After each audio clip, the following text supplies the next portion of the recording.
Welcome, everybody, to episode number 97 of Casting for Two. This is another RTX special episode, and this will be my last episode for a while because I'm going on vacation.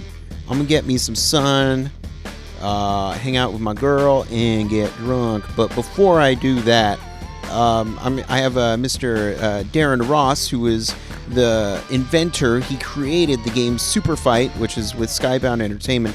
It's a card game, and it's a lot of fun. And let's get into it. Should I be talking into this right now? Yes. Yeah. The live show. You were at the live show? Yeah. It was. Thank you for coming to that. So, I like Superfight. Sorry, I just start whenever. Yeah, that's it. I love it. That's great. I was talking with somebody this morning, and we were just chatting back and forth. He was screwing around, and he goes, "When does it start?" I was like, "It started 5 minutes ago." Yeah, it started when you woke up this morning. Exactly. I was outside your hotel room getting stills. Exactly. But the reason why I kind of like Superfight is that you don't hit the player over the head with rules or anything. You say, I sure here's don't. the Legos, go build something. Yeah. And it's just, how did this idea just come to your head? I say this a lot, but I mean it every time, is I was just really, really broke. Yeah. And so there's a lot of great stuff that can happen when your back is against a financial wall. I'm a single dad, 2 kids. Yeah. And I was just tired of not really feeling like I was getting anywhere, even though I was working full time. I was working 3 jobs at a school. I was teaching. I was doing all this other stuff, but I was like, you know what? I'm a creative guy. I think I could pull something off, maybe. Yeah. And was kickstarted an art project.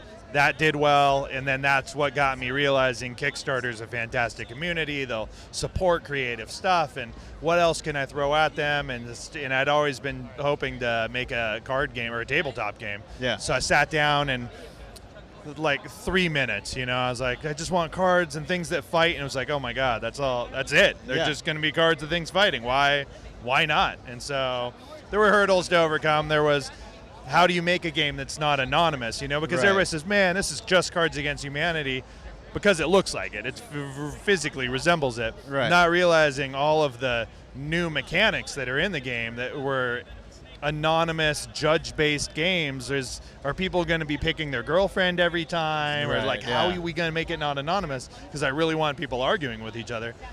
And thank God it just worked. People just wanted it to work as much as I did. They want to have fun. Believe it or not, people actually want to have fun with things they buy. So they make it work. Yeah. Just like with the Legos thing, Yeah, exactly. Well, it's because I've been watching this group for a little bit. Yeah. And I don't know, one of the scenarios was Mike Tyson writing Sherlock Holmes. And they were going back and forth, and I go, you need to figure out which Sherlock Holmes it is, first of all. Of course. 'Cause that's very important. But yeah, so it's just amazing the types of dumb stuff people argue about. Like stuff that nobody would think of. They'll argue about it like it's their religion sometimes. They'll be like they've been thinking about it for 10 years and they've got this case for it. It's amazing. I love it. I never would have expected that it would get under people's skin as much as it has. Listen what's going on over here. They're fighting over Sasquatch right now. Yeah. Passionately. Yeah.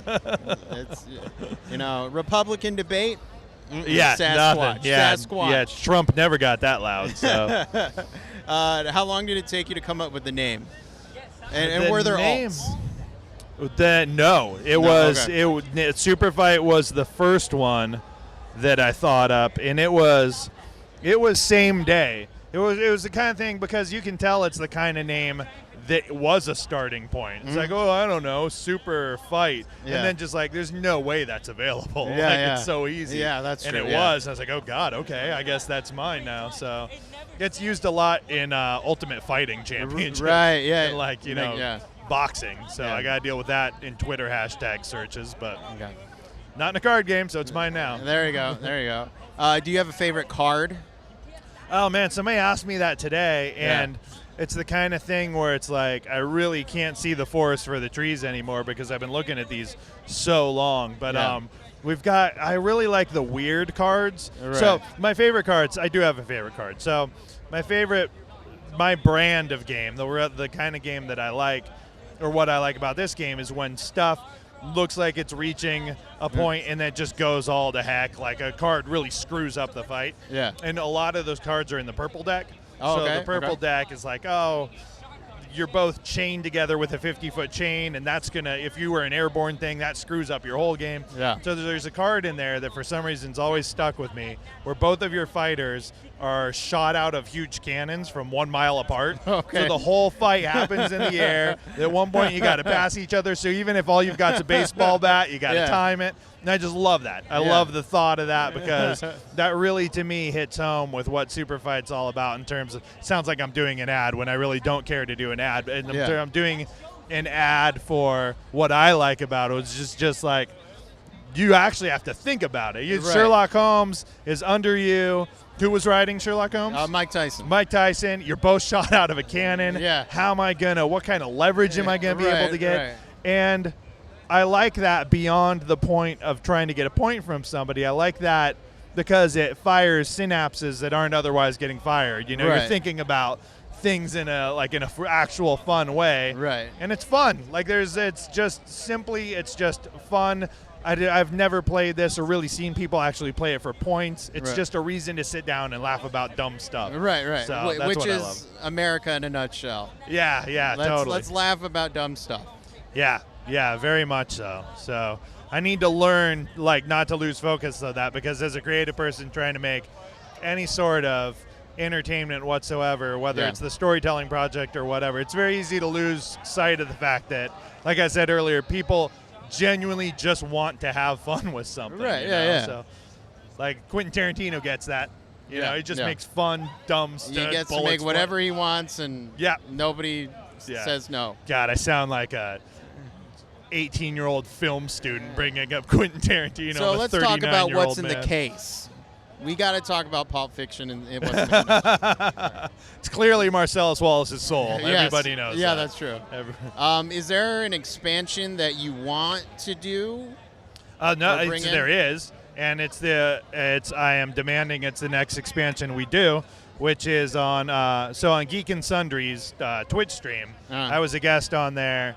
And I made the joke that I'm going to make a Gilmore Girls expansion for Superfight. There we go. And then ever since then, I've been leaning into it to where on our Comic-Con panel, I said, no, we're going to do it. Yeah. And so we're probably going to get I don't know how we're going to make it happen, but it went from joke to serious very quickly. Right. Okay. So I'm really trying to, because that gets to what you and I have been talking about the whole time, where it's like, that's just stupid. That's fun. Right. Like that very clearly shoves a stick in Superfight that says, I don't care. I just want it to be fun. Right. You know? Right. Yeah. Exactly. So the obvious ones would be, the Marvel expansion or the Harry Potter expansion or whatever else. Gilmore Girls. Yeah. No. Nobody expects Gilmore Girls. Yeah. Totally. There we go. It'd be the most useless. They're just normal people. Right. You know? Doing normal things. Yeah. Normal problems. Yeah, I thought of having a rule set where it's like whoever talks the fastest wins, and just unnecessary cadence like they did on that show. You know. Yeah. Who cares? I just want something to show that this is just a fun thing. Right, and it's nice because you have that ability to just do that. Yeah. And say, you know what? Let's flip some stuff around, and yet it incorporates it.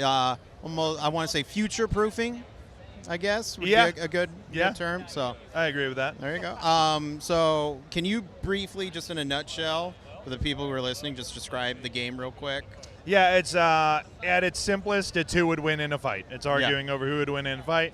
But those fighters, the game part comes in getting those fighters and then arguing about the fighters. You get the fighters from cards. Mm-hmm. The cards are like any other card game or most card games. It's randomized, or you shuffle the deck, so you don't know what you're going to pull. You pull Taylor Swift, Darth Vader, all that. Yeah. And then you give them powers, attributes. So ultimately, if I'm looking at my sign, we're arguing about, let's say I've got Darth Vader, he's 3 stories tall, Buddy's morbidly obese. Right. You've got Iron Man, there's 100 of them, but they're all Amish. Right. And so it devolves into this was Tony Stark's arc reactor creating electricity or a new kind of energy? Are Amish people allowed to use the new kind of energy or just no electricity? Right. It's that kind Is the suit wooden? Yeah, totally. No. So is it the Mark One? Are Yeah. Amish people allowed to use nuclear energy? Right. Like, where's the line? It's the you would never have that conversation Right. apart from this, and that's what I love about it. So. There you go. For people at home who want to follow all the work that goes on here, where can they do that? All of my stuff. So there's this. I have 4 games total in production, including Superfight. The easiest way to see everything I'm doing is at my personal site, which is featherandmatch.com. Okay. Or I'm on Twitter at LuckyShirt. This game in particular is available at superfightgame.com. Okay. And it's published by my partners Skybound, who it's the company of Robert Kirkman, who Right. created The Walking Dead. All right. So.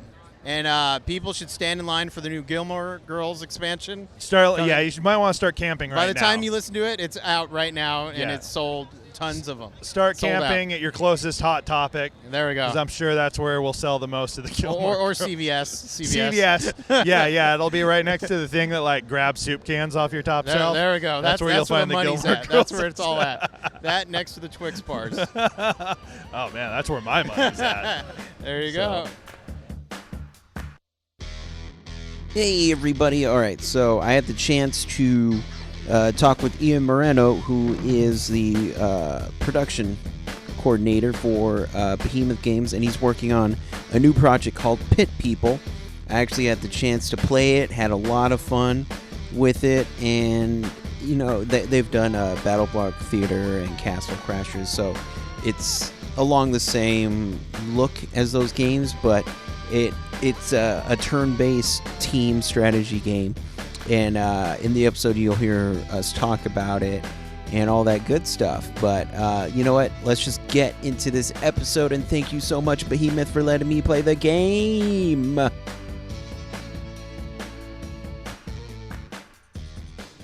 All right, so we're going. We're going. All right. Are you going to edit this, or is this full, like just one long take? No, it's just one long take. Okay. Yeah, this is probably going to be in the episode. Okay, so I shouldn't curse right now, is what you're saying. If you want, it's your call. Poo poo, pee pee, poop poop No, poop poop all poop right, poop. Just get out I'm of. gonna cut that. Okay. I might cut that. But I'm Sorry. here at the. No, it's all good. Are you gonna regret that later? No. No. Okay. Yeah. It's Okay. gone. Sorry. All right. No, so I'm here at the Behemoth game booth in RTX, and I just got done playing Pit People. Yes. And for the people at home, the catalog of games you guys have. Our Alien Hominid was our first, and then followed by Castle Crashers, and then Battle Block Theater, and now Pit People. Yeah. Number 4. So, because I've played Castle Crashers and what was the other one?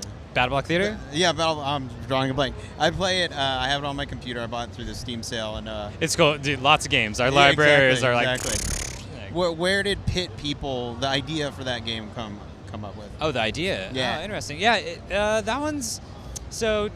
As we were shipping Battle Block in, I think 2013, a few months later, as kind of the dust settled, Dan Paladin, who's one of the co-owners, or co-founders and art director, started sketching some ideas out, and he came up with this thing of just like this idea of a team, Right. a team-based game, where you just kind of give them very simplistic orders, and then they just do things. Like the original sketch was like 5 to 6 people. And then like a button that just says like fight or like something else or whatever. Right. Right? Okay. And so it was like more just it was a conceptual illustration, but also it was just like a simplified idea was what it was conveying, because he's a very visual person. Right. So fast forward months later, we're now prototyping this game and this and that, and Pit People was like the first like sketch name, and usually that becomes like the code name. Right, To yeah. the public, it was Game 4 for a little less than a year. And then it just ended up coming full circle to Pit People as we started to develop the story more, and it worked and it tied into everything. Right on. So, like the type of gamer I am, I'm not much of a thinker. I'm not a thinking guy. Just give me a gun, let me run in there, Okay. and have to restart over and over and over. This Pit People's turn-based strategy, but it's you got to kind of strategize. Yeah.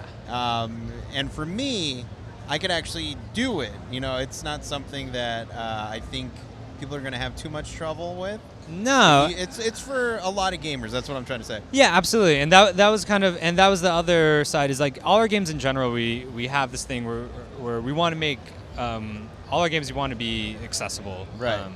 And with every game we do a new genre.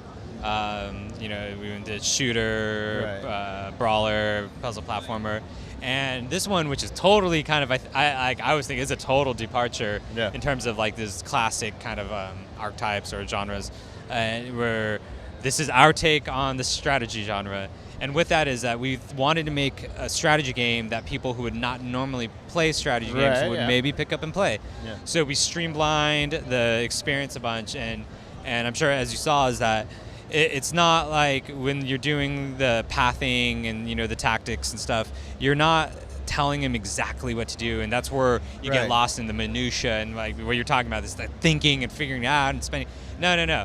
You're just telling them where to go, hitting a button. And then, or in this case at the show, we're pulling a lever for you to execute your orders, and then they go, and then they just do what they're gonna do. Yeah. It's like control. It's like managing chaos. It's like you just put them there, and they have a mind of their own, and so it just plays out, and it's entertaining to watch, and then you just keep going, and you keep going, you keep progressing forward with these simplified controls. The narration's really funny. I was just sitting there just laughing.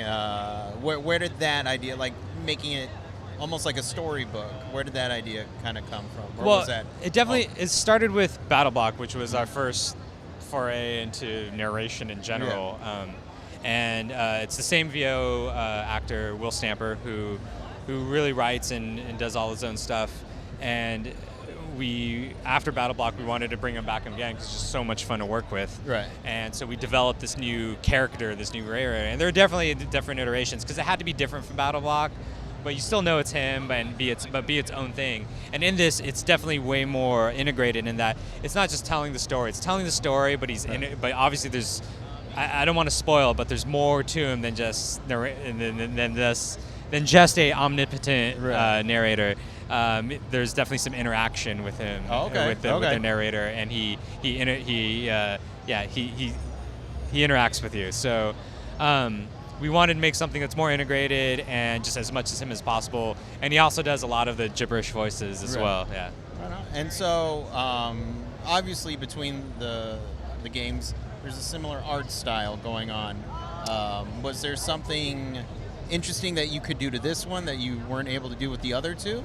Or did you want to keep it pretty much, Well, again, that one with art style, I have to always just go back to it's Dan Paladin's signature art style. But his style has been developing over the years, and with this, it's now we have more tools with new current gens and just technology.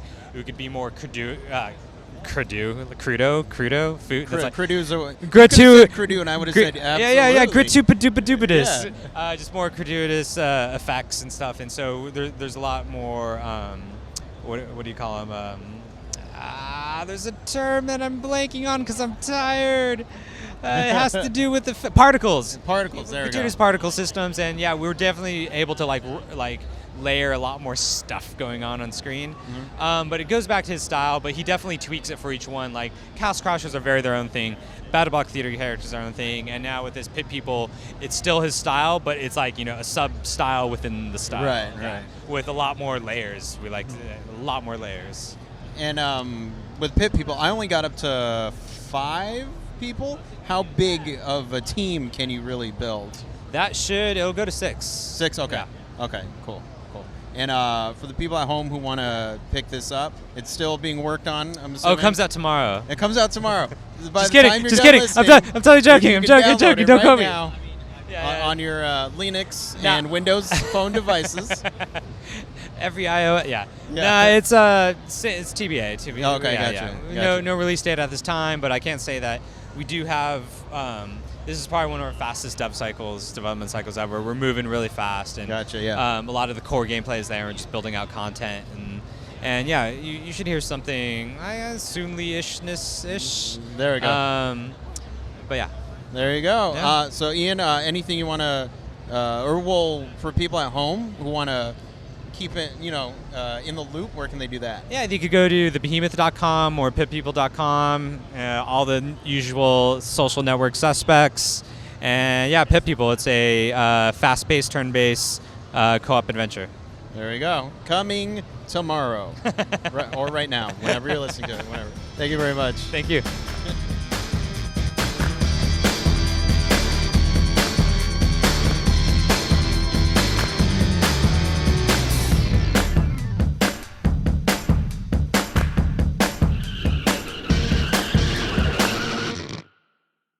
Hey everybody, just a quick reminder, you can always contact me at Twitter or Instagram at castingfor2 or send me an email at castingfor2@gmail.com.